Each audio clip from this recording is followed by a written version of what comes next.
İsmet, aslında Rojava'daki saldırıları konuşurken sürekli bir cephe hattındaki saldırıdan bahsediyoruz. Ancak ben sana şu soruyu sormak istiyorum. Evet, cephede bir saldırı var, bir abluka var, doğru, ancak bir de gözle görülmeyen ama gözümüze sokulmak istenen farklı bir boyut var. Özellikle Kürt halkına karşı düşmanlık yapmak isteyenler bu dönemde milliyetçilik kisvesi altında işte halkların kardeşliği çöktü, işte Rojava'da istenen o paradigma hayat bulmadı ve sonunda saldırılarla ya da ihanetle çözüldü gibi birçok argümanla saldırılar gerçekleşiyor. Biz bunu nasıl görmeliyiz, nasıl okumalıyız? Yunus, tabii öncelikle bu durumu doğru okuyabilmek için mevcut durumda, yani Kürdistan'ın 4 parçasındaki genel durumu doğru tahlil etmek gerekiyor şüphesiz.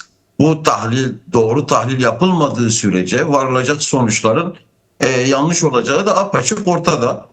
Şimdi haberlerinizde Sayın Cemil Bayık'ın röportajını paylaştınız. Yani mevcut durumu aslında yani Kürdistan'daki mevcut durumu bütün yönleriyle tahlil eden bir röportajdı. Ve çok önemli hususlara da vurgu yaptı Sayın Bayık. Şimdi şöyle bir gerçekle karşı karşıyayız tabii. Yani Kürt halkı çok zorlu bir süreçten geçiyor. Çok zorlu bir süreçten geçiyor. Yani devletler arası, uluslararası bir komployla aslında yeniden soykırım kıskacına alınmak isteniyor Kürt halkı. Şimdi zaten yani bu soykırım saldırısına baktığımızda aslında iki temel ayak üzerinden bu soykırım saldırısının gerçekleştirildiğini de görüyoruz. Birincisi, yani askeri ve örgütsel bir saldırıyla karşı karşıyayız. Yani Kürt halkının öz savunma güçleri tasfiye edilmek isteniyor, örgütlülüğü de dağıtılmak isteniyor. Şimdi şüphesiz bu amaca varabilmek için bir başka yöntem de kullanılıyor ki hem askeri hem örgütsel anlamda sonuç alabilmek için ideolojik bir saldırı yürütülüyor. İdeolojik saldırının hedefi nedir? Yani bir kafa karışıklığı yaratmaktır. Doğru ve yanlışın anlaşılmaz hale getirilmesidir. Ve bunun üzerinden mevcut durumu kendi lehine değiştirmektir. Yani ideolojik saldırının temel hedefi bu. Ve zaten günümüzdeki gelişmelere baktığımızda, Rojava'daki gelişmelere bakalım, Kuzey Kürdistan'daki gelişmelere bakalım, Güney Kürdistan'daki gelişmelere bakalım, yine İran şu anda gündemde, Doğu Kürdistan'daki gelişmelere bakalım. Bu yönlü çok büyük bir ideolojik saldırı mekanizmasının devrede olduğunu görüyoruz. Şimdi tabii buna karşı tutum almak için öncelikle mevcut koşulları doğru tahlil etmek gerekiyor. Evet. Şimdi Rojava'daki muhabir arkadaşlar bize aslında hem Kobani'deki son durumu hem genel anlamıyla Rojava'daki son durumu bütün yönleriyle, çıplaklığıyla aktardılar. Şimdi zor bir durumda, mevcut durumda Rojava. Büyük bir askeri baskı altında, askeri abluka sürüyor. Büyük bir insani kriz yaşanıyor. Tam bu noktada yapılmak istenen aslında bu özel savaşla, psikolojik savaşla yapılmak istenen Kürtleri daha da güçsüz hale getirmek. Bunun hangi kisveyle yapılmak istendiğine baktığımızda sözüm ona, tırnak içerisinde söylüyorum, milliyetçilik ya da Kürt'ün Kürt'ten başka dostu yok, Kürtler bu dünyada yalnızdır, fukaradır, yapabilecekleri hiçbir şey yoktur gibi bir algı ve propagandayla bu gerçekleştirilmek isteniyor. Bir yalnızlaştırma aslında. Elbette ki zihinsel bir yalnızlaştırmaktan, zihinsel bir kendi kendini güçsüzleştirme durumundan söz ediyoruz. Şimdi ayrı bir durum. Elbette ki sahada objektif bir durum var. Bu durumun doğru değerlendirilmesi gerekiyor ve Kürtlerin kendi iç birliklerini şüphesiz güçlendirmeleri gerekiyor. Ama eğer devletler arası bir komployla karşı karşıyaysa, kapitalist modernitenin başat güçleri, ABD, İngiltere, Avrupa bu komploda yer alıyor, bize yönelik saldırılarda aktif izin veriyor, onay veriyor ve destek veriyorsa yine bölgedeki gerici şoven güçler, milliyetçi faşist güçler bu saldırının başını çekiyorsa bizim burada yapmamız gereken kendimizi yalnızlaştırmak mı? Yoksa gerçekten birlikte yaşadığımız halklarla birlikte bu saldırıya karşı güçlü bir duruş mu ortaya çıkarmak? Şüphesiz yapılması gereken bu saldırı sadece Kürt halkına yönelik bir saldırı değil çünkü. Mevcut durumda belki hedefin başında biz varız. Ama bu saldırı aynı zamanda bölgedeki bütün halklara yönelik bir saldırıdır. En başta da işte savunmasız durumdaki dini azınlıklardır, etnik azınlıklardır. Ama aynı zamanda diğer uluslara yöneliktir de. Yani Arap'a karşıdır, Fars'a karşıdır, Türkiye karşıdır bu saldırı. Yani sadece Kürtlere yönelik bir saldırı değildir. Sonsuz bir savaş Orta Doğu'da mevcut durumda yaşanıyor. Bu savaşın devam etmesi sonucunda sadece Kürt mü ölecek? Arap ölmüyor mu? Ölmeye devam etmeyecek mi? Türk ölmüyor mu? Ölmeye devam etmeyecek mi? Yani bütün halklar aslında bu komplonun sonucunda bu komplocu güçlerin hedefinde değil mi? Ekonomik anlamda değil mi? Politik anlamda değil mi? Varlık anlamında değil mi? Şüphesiz bütün halklar hedefte. Ama iki şeyi birbirinden ayrıştırmak gerekiyor. Bir, yani demokratik ulus paradigmasına yönelik bir saldırı var. Biraz daha somutlaştırmak istiyorum. Yani demokratik ulus paradigması Kürtlerin birliğini yadsıyan, onu dışlayan bir paradigma mıdır?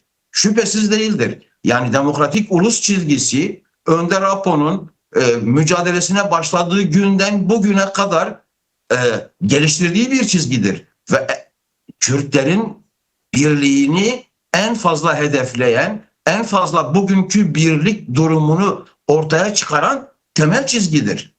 Ama aynı zamanda bu demokratik ulus komşu halklarla ya da Kürdistan'da yaşayan diğer halklarla da ortaklaşmayı, eşitliği, özgürlüğü hedefleyen bir çizgidir. Şimdi işte tam da bu noktada saldırı gerçekleştiriliyor ve buna karşı uyanık olmamız gerekiyor. Bu sadece Rojava ile ilgili bir durum değil. Yani Rojava'da Kürtlere saldıran Araplar değil.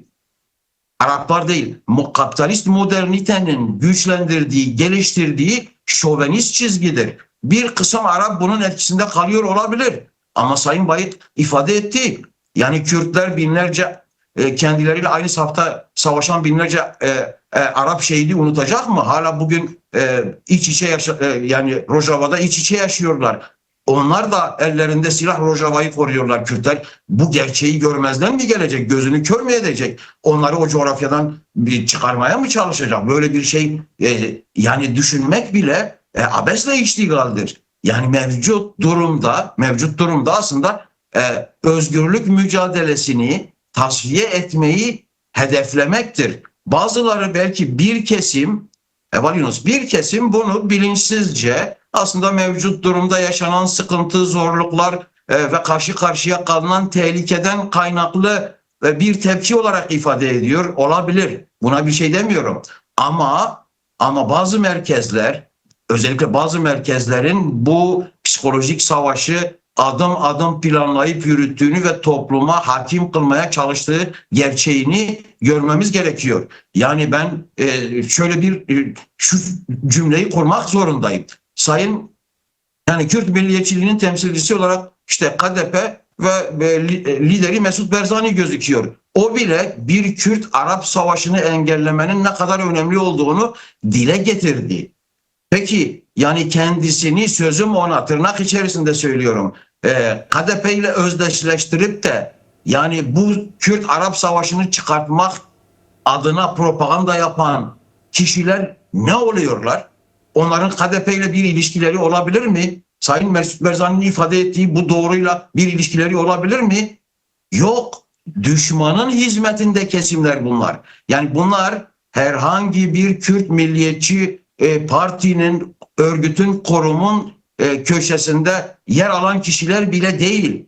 Direkt ifade ettiğim gibi Kürt düşmanı çizgiye hizmet eden, uşaklık yapan kesimlerden oluşuyor. O yüzden yani bu noktada ısrarla demokratik ulus çizgisini savunmak bu dönemin temel görevidir. Ve aynı zamanda Kürtler mevcut durumdaki kazanımlarını eğer korumak istiyorlarsa da bu noktada ısrarla bu mücadeleyi sürdürmeliler. Bu sadece ifade ettiğim gibi bir bölgeyle, bir parçayla ilgili bir durum değil. Bu Kürdistan'ın genelini ilgilendiren bir durum.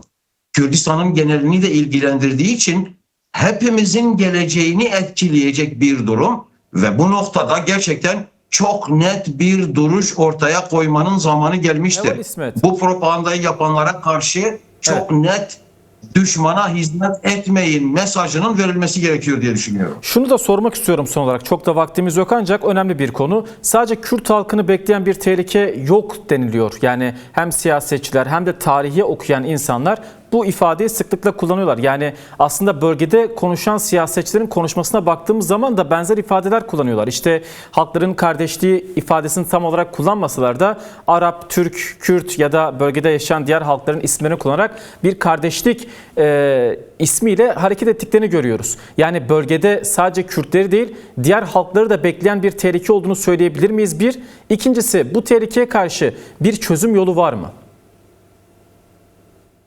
Yani Heval Yunus zaten mevcut durumda Suriye'deki gerçeğe baktığımızda, Irak'taki gerçeğe baktığımızda, İran ve Türkiye'deki gerçeğe baktığımızda aslında yani çözüm üç çizginin olduğu gerçeğini görüyoruz. Birinci çizgi nedir? Kapitalist modernite Orta Doğu'ya kendi geliştirdiği konsepti dayatarak kabul ettirmek istiyor. Bu nedir? Bu kendisine hizmet eden hizmetçi pozisyonundaki yönetimlerin güçlendirilmesi, Orta Doğu'daki etnik ve inansal kimliklerin tümden yok sayılmasıdır.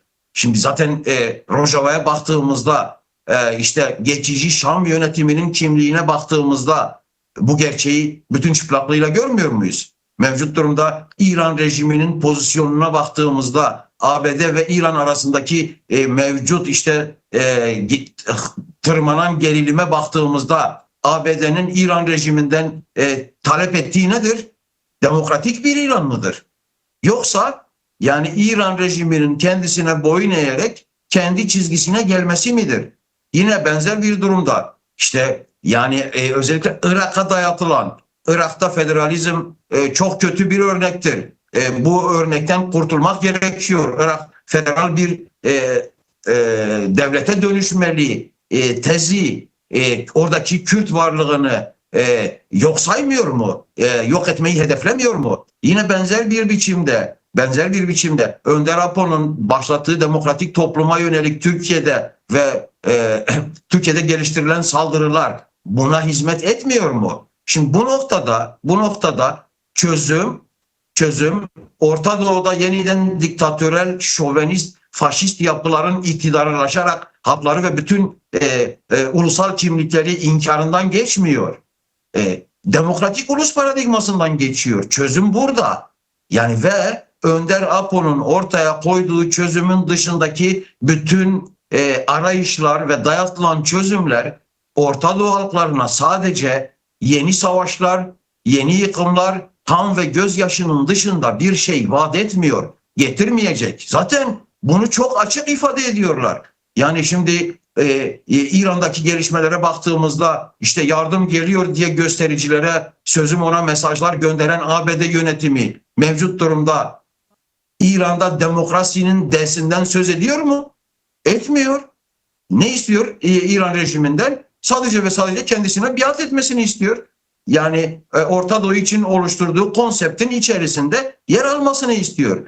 Yani HTŞ'nin Şam geçici yönetimine getirilmesi noktasında demokratik bir Suriye arayışı mı söz konusu? Yoksa kendisine Orta Doğu'daki yeni konsepte, yeni dizayna biat eden bir yönetime mi bir yönetim mi isteniyor HTŞ'den? Sadece istenen HTŞ'nin biat etmesidir. Yani kimsenin demokratik, özellikle kapitalist modernite güçlerinin demokratik bir Orta Doğu demokratik bir Suriye, İran, Irak, Türkiye gibi bir çizgisi, bir konsepti, bir planlaması yok. Var olan sadece ve sadece kendi konseptini yaşamaya geçirmektir. Bu noktadaki tek çizgi Önder Apo'nun geliştirdiği demokratik toplum çizgisidir. Demokratik ulus çizgisidir. İşte bu noktada bu final sürecinde asıl sahip çıkılması gereken, büyütülmesi gereken, geliştirilmesi gereken ve halklar lehine bir kazanım yaratabilecek bu çizgiye sahip çıkmak gerekiyor diye düşünüyorum.